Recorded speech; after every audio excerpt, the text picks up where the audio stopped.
Yo, what's good everybody? Welcome back to my channel. Today I'm just going to be doing something different. I'm just going to be going up to Lookout, up near where I'm going. And yeah, I'm just going to sit down there and just talk to you about something. And yeah, I'll see you up there when I go up there. See ya.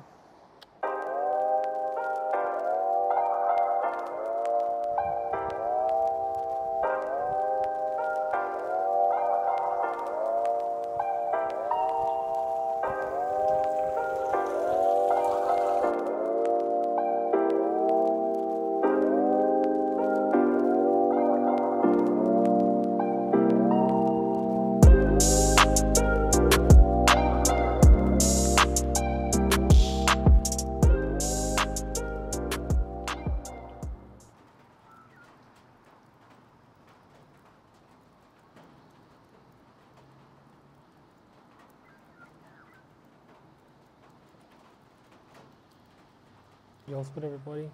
I'm just up here at the lookout that I was talking about, where he was last time on the other video that I had, where he was eating Macca's. I just thought I'd come up here and share my testimony about how I became a follower of Jesus.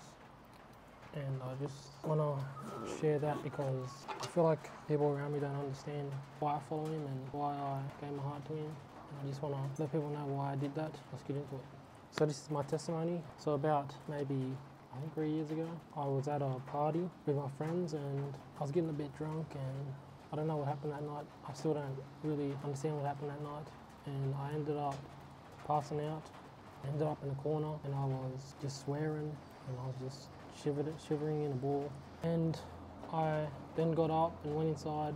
Got up the next day, I felt fine, but I felt like something was off. That feeling when you feel like something's off, and that's what it felt like.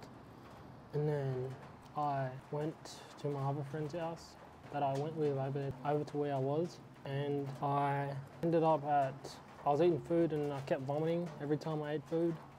And whenever I'd stand up, I would vomit. Whenever I'd walk, I'd vomit. Whenever I would drink something, I'd vomit. I felt like a hangover, but I felt like something was off. Something else was going on. And then I ended up, also I went to my friend's house that night and I had a shower. And then everything just started going downhill. Everything just started feeling so bad that I couldn't even breathe, I couldn't walk. I felt like I was getting stabbed in the gut. I felt like I was getting stabbed in the heart. And then when I went to the hospital to see what was going on, they'll check up on me. They checked up on me, seen nothing was wrong with me. And they came back as nothing was wrong with me. They didn't know what was going on, so they wanted me to stay there overnight.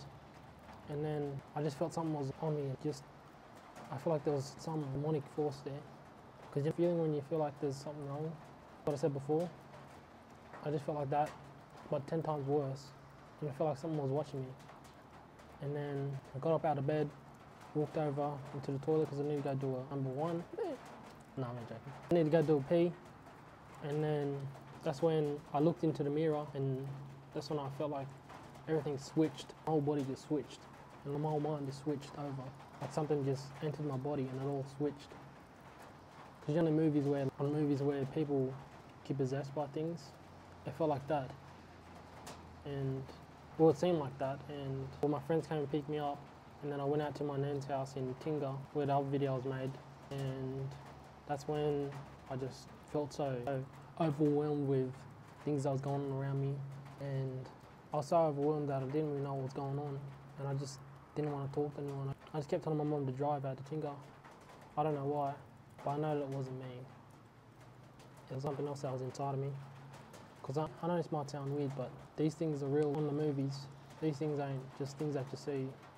These things are real, and the enemy really wants to shut that down and just tell you that it's not real. And I just felt like I just told mum to keep drive because I felt like someone was trying to attack me and get to me. And then when I got out to my nan's house, I was trying to go to sleep, and then I woke back up and something started yelling out at me. It just kept yelling, Nan, come here. And just kept saying that, Nan. And I was like, what the heck's going on? In my brain I thought, what's going on? And then that's when my nan and my auntie came into the room and they started praying for me. And I tried to, I felt like I was fighting it inside my body. And I felt like it was trying to overtake my body. and just take over my body. I still don't know how to explain it today. It's still so clear to me and so real that it felt like it was all real, which it was real. And it all felt like it was just off a movie, bro. It felt like a movie, bro. Movies where people get possessed and they start doing stuff that the person doesn't normally do. That's what was going on. And all of that was going on. Then my auntie and my nan was praying for me. And then my auntie kept praying for me all night.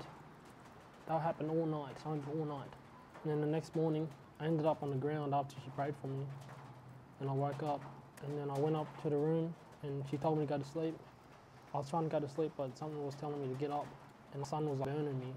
I felt like the sun was burning me because I opened the curtain, and the sun was just shining on me, and I felt like it was burning me.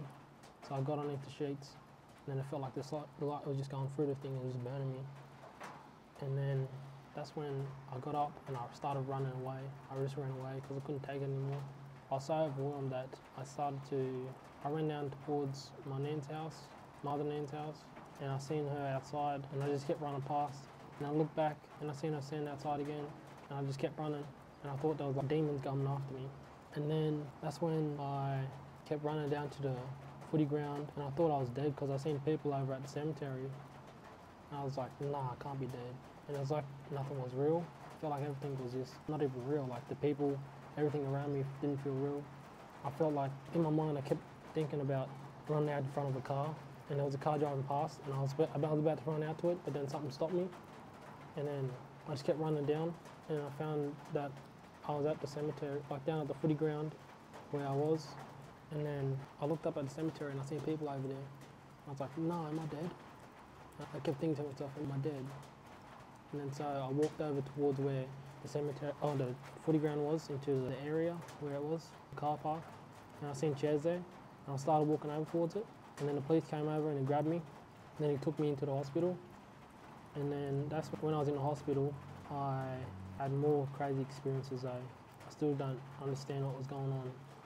I felt like I was in a different universe, I was like in a different place. But physically I was in a different place, but spiritually I was in a different place. And it felt like my body was going somewhere else, but I was actually at the hospital. And that's when I would fall asleep in hospital, I would wake up in a different room. I wouldn't physically wake up in the hospital. I would wake up in a different room. But I think it was all in my mind. I'd wake up in a different room and I'd be on a chair and I'd be tied up. And every time I would try and break free from the chair, I'd wake up and I'd be wrestling the people in the hospital, like the doctors and stuff and the nurses. And I would just wrestle them. And I woke up and then I stopped and I felt like and I just didn't know what was going on. And then I'd go back to sleep and then I'd feel fine. Next morning, I'd have something to eat. And then I'd go back to sleep, wake back up in a different room.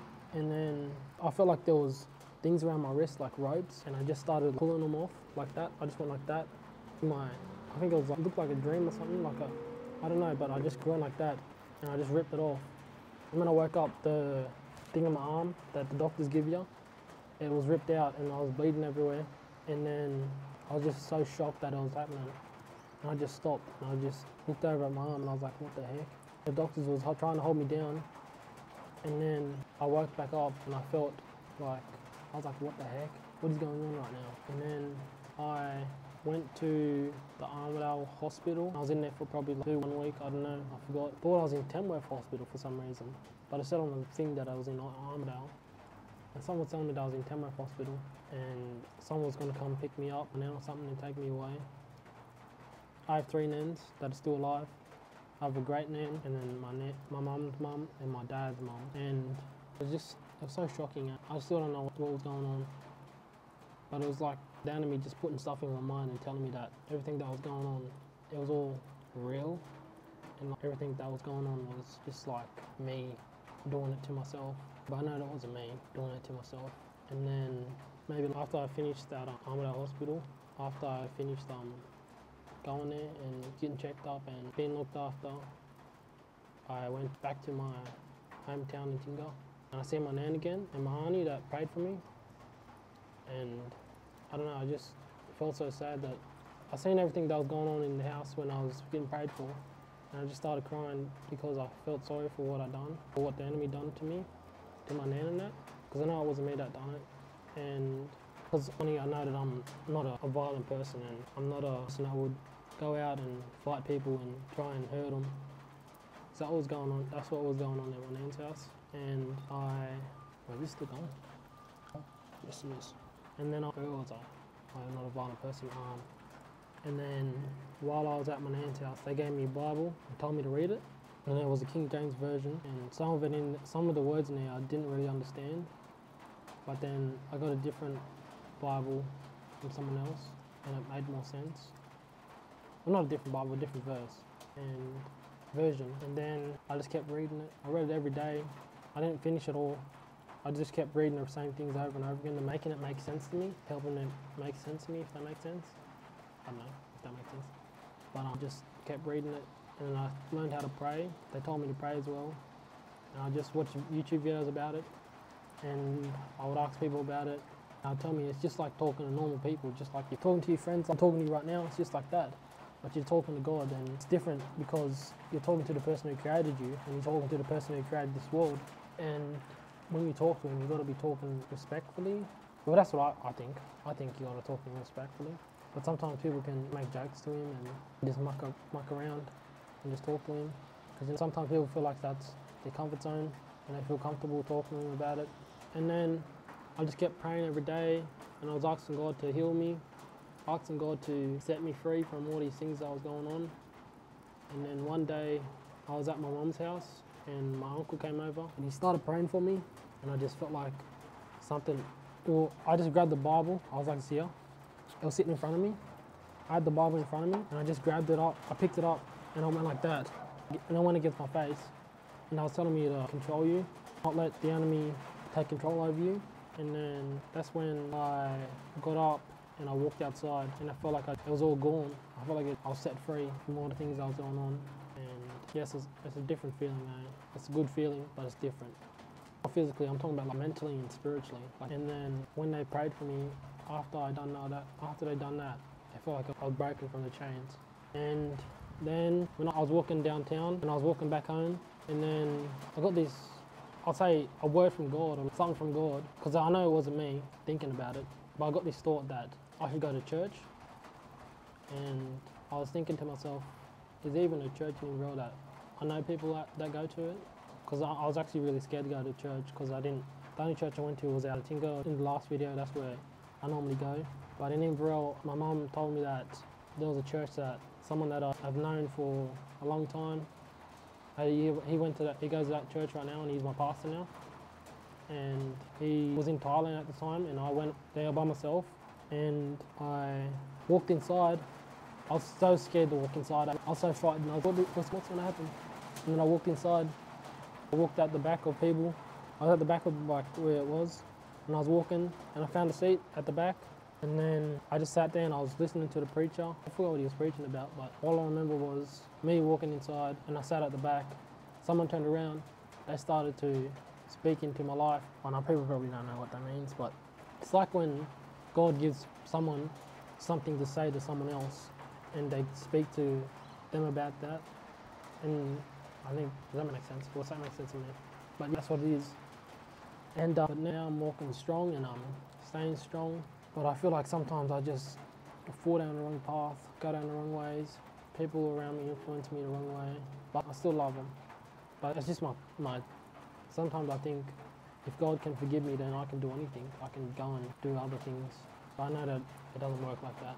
And I know God forgives me, but I just need to stop taking His grace for granted. And I just need to lock in. I need to lock in. The only reason I'm telling all this is because I feel like some of you out there that watch my videos, or some people that know me, they think because I'm a Christian I'm perfect, and they think why do I do these things that I do? What the heck? That was unexpected. What the heck? That scared the hell out of me. Sorry about that. I got scared, bro. What was up to me? I'm saying this because I'm not perfect. I'm not. What else? I'm not. I don't know what to say. Like, what am I talking about? I know people see me going places that I shouldn't be, or other things I shouldn't be doing, but that's just me not listening to God and going the wrong way. And sometimes it puts me down that I do these things. I know God is better, but I still do these things, and it's like I need to stop these things before it gets worse. And I need to lock in. I just need to lock in. Some of my friends, they tell me to lock in sometimes with God, Sometimes I don't listen, but sometimes I do. And I actually don't know why I brought the Bible in, but I feel like I could get a word out of something. But I don't know. Let's see what I can get. Where is it? It says in the Bible somewhere, it says, God does not condemn the world. Wait, is that John 3:16? Let me have a look. John 3:16. Where is it? There it is. It says, John 3:16 says, for this is how God loved the world. He gave up his one and only Son, so that anyone who believes in him will not perish but have everlasting life. God sent his Son into the world not to judge the world, but to save the world through him. There is no judgment against anyone who believes in him, but anyone who does not believe in him has already been judged for not believing in God's one and only Son. And the judgment is based on the fact God's light came into the world, but people loved the darkness more than the light, for their actions were evil. All who do evil hate the light and refuse to go near it, for fear their sins will be exposed. But those who do what is right come to the light, so others can see what they are doing, what God wants. I feel like that verse is talking to me about Jesus coming to the world, and wherever you are, God can save you out of the darkness and bring you into the light, just like God. What I was talking about before, how God saved me. And remember that God can save you no matter where you are. You just got to call out to Him. Doesn't matter if you're there. He knows that you're there. Just sometimes God needs a reminding that you want something from Him, or you need something from Him, and He'll answer your request. Sometimes you answer, sometimes He doesn't, but that's all in God's timing. And yeah, that's why I follow Jesus now. And I have more to share, but that'll be in another video. And yeah, let's go, boys.